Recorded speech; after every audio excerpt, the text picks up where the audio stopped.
On va parler de Nassourdine Imavov, les gars, parce que oui, Nassourdine, Rusty, hier m'a interpellé sur WhatsApp, comme à chaque fois, en mode «Ouais, Guillaume, Nassourdine va peut-être être le premier champion français en 2025. Je dis ça peut être un sujet de podcast intéressant, surtout que peut-être que Monsieur Russ s'enflamme parce que bon, il y a quand même Manon Furo et s'il gagne dans l'équation, mais ne vous inquiétez pas, il a tout prévu. Comme d'habitude, donc on va voir ça pour Nassourdine Imavov, je le rappelle, qui s'est imposé par décision unanime face à Brendan Allen numéro 8 de la catégorie. Nassourdine qui conforte sa place de 4ème chez les middleweight. Une fin d'année 2024, début d'année 2025 qui s'annonce potentiellement glorieuse pour lui. C'est parti, générique. Soit. Bad Boys, en VOD à l'achat. Tu gères rien du tout. L'action débarque chez vous avec Will Smith et Martin Lawrence. Bad Boys, Ride or Die, maintenant avec Canal VOD. Nassourdine Imavov, premier champion français. Déjà, je pense qu'il est dans une situation à la différence de... Comme Cyril Gane. S'il gagne son prochain combat, il aura le title shot. À lui de faire le taf sur son prochain combat, qui va être forcément un gros choc. Cyril, donc, lui, affronte en décembre prochain Alexander Volkov, numéro 3 de la catégorie. Cyril est deuxième. Nassourdine numéro 4. Je commence de plus en plus à penser qu'ils le mettront contre Israël Adesanya parce que ça fait un combat spectaculaire. Adesanya sur 2 défaites consécutives. Ça aurait du sens de les voir s'affronter tous les deux, mais je ne pense pas qu'il aura le title shot juste après. Après ça, effectivement, on va voir comment est-ce que s'organise l'UFC. Mais bon, Nassourdine numéro 4 mondial, il vient d'affronter un mec qui était derrière lui. Le combat d'avant aussi, il me semble d'ailleurs. Ou alors non, peut-être qu'à l'époque, peut-être que Non, le combat d'avant, Cannonier était classé devant lui. C'est pour ça qu'il a récupéré cette place-là. Exactement, qu'il a pris sa place, pardon. Mais en fait, c'est vrai que là, ce qui est quand même très intéressant, c'est que au-delà même des classements, et c'est vraiment la raison pour laquelle, je sais pas, ça, après ce combat-là, particulièrement contre Allen, où il l'a vraiment dominé facilement après le premier round, c'est-à-dire quand il était en mode ah oui, bon, merde, ok, j'ai un peu fait une bêtise, je me reprends. Et vraiment, il l'a dominé sans trop de problèmes. C'est que vraiment, ça m'a fait réaliser, ah ouais, donc là, s'il fait ça à un top 10 comme ça, enfin, entre guillemets, la main dans le slip, ça veut vraiment dire que là, au niveau des compétences, ben, il a probablement ce qu'il faut pour aller accrocher à la ceinture parce qu'en fait, il est complet, il est bon dans tous les domaines et il n'a l'air de craindre personne dans aucun domaine. Et preuve en est que c'est lui qui a voulu aller au sol avec Allen sur les rounds suivant le premier pour vraiment bien poinçonner le ticket en mode non, non, c'était une connerie, c'était une erreur ce que j'ai fait au premier round, je me suis précipité. Voilà ce que ça donne quand je suis méticuleux et qu'au sol, je fais attention. Et ça m'a vraiment fait ça m'a vraiment fait une espèce de truc en mode, bah, là, alors bon, pour Benoît, maintenant, effectivement, là, il a pris des cases de retard et il va falloir un petit bout de temps avant qu'il revienne dans la course pour le top 5, top 10 et puis pour le titre. Mais effectivement, avec Manon, Cyril et Nassourdine, maintenant, il y a vraiment, pour les trois, je trouve, une très réelle, mais très réelle possibilité et ils en ont les compétences qui remportent le titre en 2025. Et dans le sens, c'est pas juste, ils sont bien classés, parce que tu vois un mec comme Cannonier, bon, il peut devenir champion, Strickland est devenu champion, mais un mec comme Cannonier qui est en plus un style classique, à la différence par exemple d'un Strickland ou d'un Dricus Duplessis, même s'il est très bien classé, ou un Roman Dolidze qui a battu Nassourdine, des mecs comme ça, tu te dis, bon, on a très clairement vu leurs limites, et même s'ils sont dans le top 10, on les voit très difficilement aller accrocher un titre. Bah, on va voir pour Nassourdine, mais là, de ce qu'on voit jusqu'à maintenant, ce qu'on voit, c'est simplement une progression qui est exponentielle. On voit que dans tous les domaines, à chaque fois, il progresse et que là, il n'y a plus vraiment. Alors, oui, on pourrait dire que là, dans son combat contre Brendan Allen, il est allé vraiment, pédale contre le métal et il a accéléré sans trop faire attention au cardio et qu'effectivement, il était à bout de souffle au bout du combat. Je Personnellement, si je devais mettre une pièce, je mettrais une pièce sur le fait que, justement, comme il savait que c'était un 3 rounds, entre guillemets, on voyait dans les échanges au deuxième et au troisième qu'il y allait vraiment un peu plus de manière allez, on y va que lors de ses combats contre Cannonier, Dolidze ou même Strickland. Donc, je serais prêt à parier que c'est parce qu'il a vraiment décidé de dépenser son énergie de cette manière, parce qu'on l'a vu faire autrement dans des combats de 5 rounds. Donc, quelles sont vraiment les cases, là, maintenant, où il a un retard clair pour l'instant, contre tous les gens qu'on a vus. À la limite, on pourrait dire peut-être faudrait le revoir contre un mec qui veut le faire vraiment chier et qui est super bon en lutte contre la cage ou quoi, mais Dolidze l'a fait un peu, mais pas suffisamment pour vraiment gêner Nassourdine au point où il n'a pas pu s'en sortir, comme ça avait été le cas contre Phil Hawes au début de sa carrière UFC. Donc, On pourrait dire aussi que le premier round contre Brendan Allen, il a été mis sur son dos, il ne s'est pas relevé, ce qui est vrai, mais il a jamais été en danger et il a jamais été proche de se faire soit finaliser, il a même pas forcément encaissé de coups et il a géré le truc en sachant qu'il lui restait les 2 rounds d'après, ce qui, vu comme le combat s'est passé, bah c'est pas déconnant du tout quoi qu'il l'ait vu comme ça puisque c'est littéralement ce qu'il a fait. Il s'est dit bon bah ok, le premier round c'est saigné, je vais avoir les 2 suivants. Donc en fait voilà, pour terminer, parce que là je pars en monologue tout seul. Mais pour terminer en fait, j'ai commencé à vraiment me dire bon, là il va falloir le voir contre des mecs qui sont donc les 4 devant lui, parce qu'il est numéro 4, mais voilà, comme vous savez les classements, il y a 1, 2, 3 et champion, donc il y en a 4 devant Nassourdine. Bah, j'ai vraiment hâte de le voir contre ces 4-là. Et on l'a vu contre Strickland. Donc en plus, on sait qu'il peut faire jeu égal. C'est lui qui a remporté le 5e. Ça, plus le fait que là, il a vraiment l'air d'être dans un environnement qui lui correspond. Alors, il nous avait dit dans l'interview, dans une interview qu'on avait faite, c'était pour le combat précédent contre Dolidze. Putain, je repars en monologue. Qui voulait, à la base, il voulait initialement aller aux États-Unis pour les sparring partners. Je finis là-dessus. Mais là, bah, on voit qu'il a vraiment trouvé ses aises avec son équipe, l'équipe qui a été concoctée par Nassourdine, mais aussi beaucoup par Nicolas Haute, qui amène tout le monde. Je finis là-dessus. On a vu que Nicolas Haute, dans le corner, c'était somptueux ce qu'il a fait entre les rounds, avec tout en calme, en mode bon, on a perdu le premier round, maintenant on va mettre en place la vitesse. Bon, si jamais effectivement t'es remis au sol, bah, tu fais comme ce que tu viens de faire, tu recomposes machin, enfin tout en calme et tout en stratégie. Bon, bah dis-moi, tu vois, je finis là-dessus, mais dis-moi là où est-ce que tu vois que ça peut être un peu court. Qu'est-ce qu'il y a? Tu veux qu'on se bagarre? Non, c'est juste de partir dans une minute de folie après avoir dit je m'arrête. Mais Nassourdine, non, pour moi le prochain combat, oui, ça va forcément être contre un très très gros nom pour lui. La question que je me pose, c'est plutôt aura-t-il le combat pour le titre à un moment donné? Parce que le problème qu'il va y avoir là, c'est, je pense à mon avis justement, un embouteillage. Manon Furo, bon bah aujourd'hui, vraisemblablement si elle a la tête chaude, je pense pas qu'elle l'aura en France. On va voir ce qui va se passer, mais je pense pas qu'elle l'aura en France. Manon Furo. Après, il y a la question Cyril Gane et donc Nassourdine. Moi, je pense que malheureusement, Nassourdine, on va voir un peu ce qui va se passer. Hein. Mais c'est vrai que là, il a affronté des noms, que ce soit Cannonier qui était 3e, mais on voyait bien le fait qu'ensuite il le mette directement contre Caio Borralho. C'est un peu le gars, vous vous servez de son nom pour ensuite profiter des derniers bons restes pour faire monter des petits jeunes. C'est ce qu'ils ont fait avec Nassour, c'est ce qu'ils ont fait avec le Brésilien. Brendan Allen, là, oui, il était sur une grosse série de victoires, 8 je crois, mais il était bien moins classé et je pense que c'était un petit peu quand on voit les noms qu'il a eu, c'est un peu la manière de ce qui se passe aujourd'hui avec Khalil Rountree, c'est le mec qui pouvait se placer si jamais, mais il y a grosse série de victoires et là je pense que donc le prochain combat pour Nassour, donc il y a Adesanya qui veut combattre avant la fin de l'année. Si Adesanya, ça peut être une bonne chose.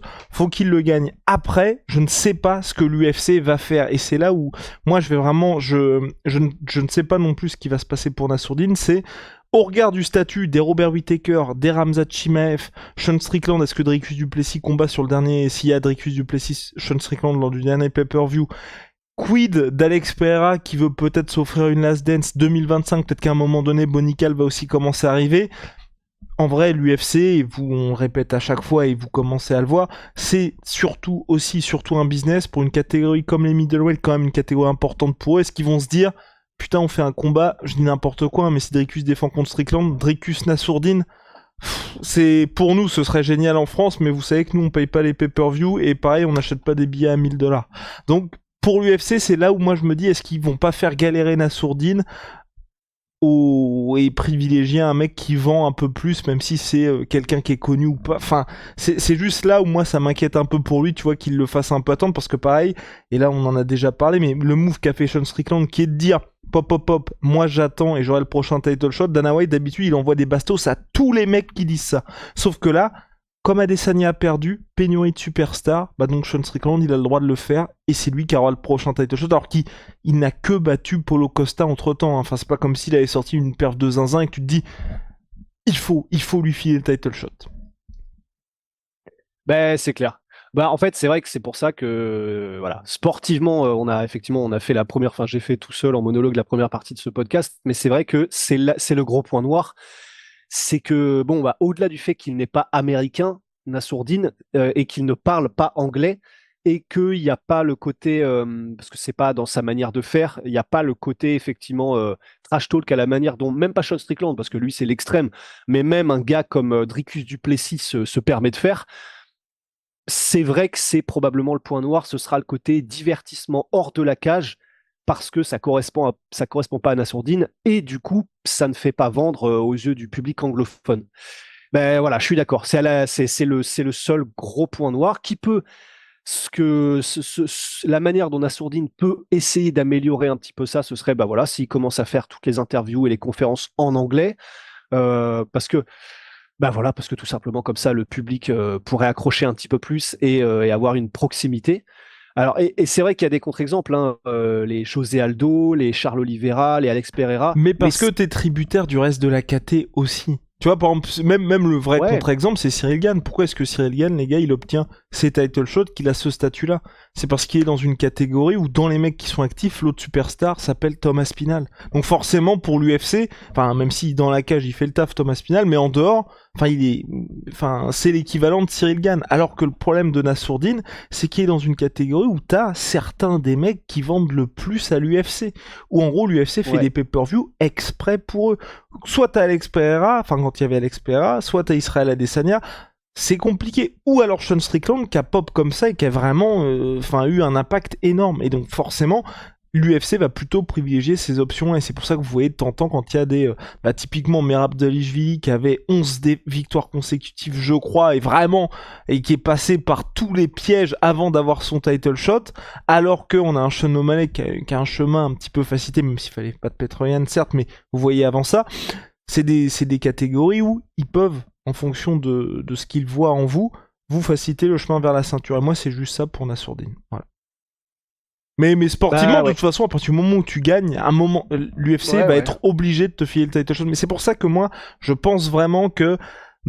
Alors, Manon peut être la première, ça dépend juste de la temporalité. Pour moi, c'est sûr qu'elle aura le title shot à son prochain combat, à la différence de Cyril et de Nassourdine. Cyril, pour moi, tout va dépendre de ce qui se passe avec Stipe et John Jones. Si les deux prennent leur retraite et que Cyril gagne contre Volkov, il a le title shot contre Thomas Spinal, parce que le mieux classé, tu fais le France-Angleterre, ça fait, enfin il n'y a pas de trash talk contre les deux, mais ça fait quand même un moment qu'il se titille un peu, donc il aura le title shot. Pour Manon, ça dépend vraiment de ce qui se passe avec Valentina, parce que là on était quand même dans une situation où ils ont attendu 1 an avant de refaire le combat entre Grasso et Shevchenko. 1 an. Donc même si Manon elle a son prochain title shot, si vous attendez, je sais pas, un UFC Singapour qui arrive, enfin un truc où l'UFC peut réussir à vendre en main event un Valentina Shevchenko, peut-être que Cyril il peut se faufiler. Donc c'est juste ça où moi je m'inquiète, hein, mais je me dis qu'ils peuvent passer devant Nassourdine qui lui, en fonction de ce qui se passe, peut se faire un petit peu griller la politesse. Ouais, non, c'est clair.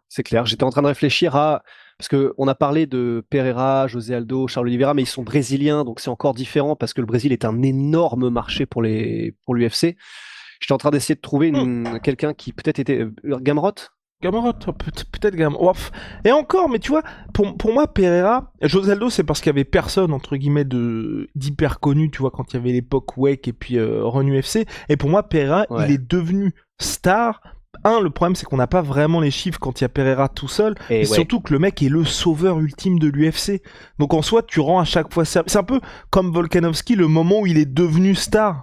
C'est qu'à chaque fois, c'était le mec qui était là pour sauver l'UFC. Donc forcément, les gens t'apprécient, mais est-ce que c'est que les fans t'apprécient ou est-ce que les fans vont raquer pour toi comme ils raquent pour un Conor, comme ils raquent pour les Charles Oliveira, co. Donc c'est là où, pour moi, l'expert, je ne sais pas encore, et c'est pour ça que je suis curieux aussi de voir les chiffres, là, de l'événement qui va se dérouler à Salt Lake City contre Khalil Rountree, parce que pour une fois, il affronte un mec qui n'est pas connu, dans une région non connue, un combat qui n'est pas prévu en short notice, ou en remplacement d'un combat qui était particulièrement attendu, ou un événement type UFC 300 où tout le monde avait marqué ça dans son calendrier. Donc pour moi, ce sera un vrai indicateur de savoir où est-ce qu'il se situe, Alex Pereira.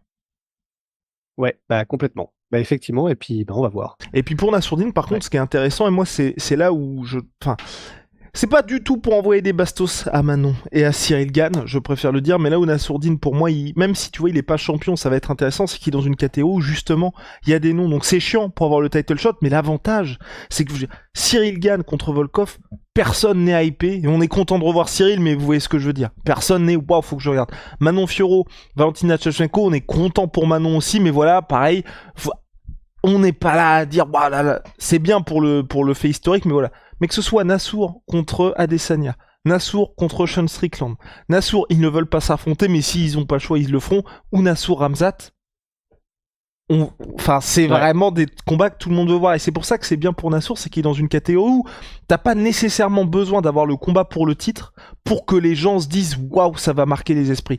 Là, Ramzat contre Whittaker, c'est pas le combat pour le titre, mais il y a peut-être moyen que ce soit le combat qui soit le plus attendu de cette carte devant Ilia Topuria, Max Holloway pour certains fans. Et donc c'est pour ça que Nassour, pour moi, à mon sens, ce déficit d'image qu'il a, en fonction de ce qu'il va faire, il peut très vite le rattraper. Et puis en plus, c'est comme ça que tu gagnes aussi un peu le cœur des fans en affrontant des légendes quoi qu'il arrive. Ce que tout le monde veut faire. Et c'est pour ça que par exemple Manon Fiorot a toujours dit, je préfère affronter Valentina plutôt qu'Alexa Grasso, parce que Valentina, pour les livres d'histoire, ah, tu dis que t'as quand même tapé la fille qui est la GOAT chez les flyweight à l'UFC.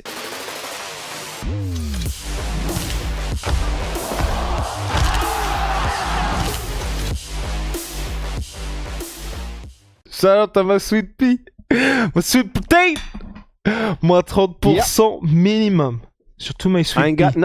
Ain't got nothing on you. Ma sweet potato, les gars, moins 30%. Oh, sur tout my sweet pea.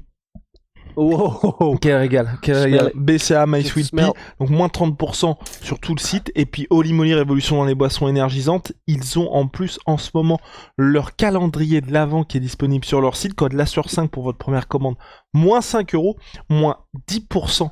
Avec le code là sur 10, pardon, si vous avez déjà commandé chez eux. On se retrouve très vite. Et il y en a des grands et des petits, des calendriers Oli. Hein. Et attention, et plus tôt vous commandez, plus vous avez des tarifs dégressifs. Et bah voilà. Donc surtout, ne tardez pas. See ya.